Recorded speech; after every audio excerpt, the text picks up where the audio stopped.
পাহাড়ে আসা মানেই চাই শান্তি, নিরিবিলি, নিস্তব্ধতা। আর তাই এবারে দার্জিলিং আসার প্রধান উদ্দেশ্যই ছিল একটা নতুন অফবিট জায়গার সন্ধান, যেটা দার্জিলিং থেকে মাত্র 8 কিলোমিটার দূরত্বে।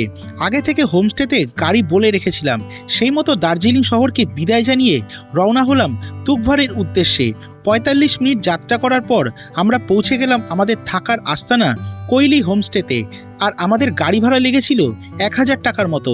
চারপাশে চা বাগানে ভরা নিরিবিলি একটা পরিবেশে আসতে পেরে ভীষণ ভালো লেগেছিল। হোমস্টে ভীষণ সুন্দর করে সাজানো গোছানো ছিল, রুম পরিষ্কার পরিচ্ছন্ন ছিল। খাওয়া দাওয়া নিয়ে তো কোনো কথাই হবে না। 4 বেলার খাওয়া দাওয়ার স্বাদ ছিল অসাধারণ। জনপ্রতি থাকা খাওয়া নিয়েই আমাদের খরচ পড়েছিল 1700 টাকা মতো। তাহলে দেরি না করে ছুটির দিন দেখে পরিবার নিয়ে বেরিয়ে পড়ুন দার্জিলিংয়ের এরকম একটা অফবিট জায়গার সন্ধানে। আর ভিডিওটা ভালো লাগলে চ্যানেলটা অবশ্যই লাইক, শেয়ার, সাবস্ক্রাইব করে পাশে থাকবেন এরকম শর্ট ভিডিও দেখার জন্য। ধন্যবাদ।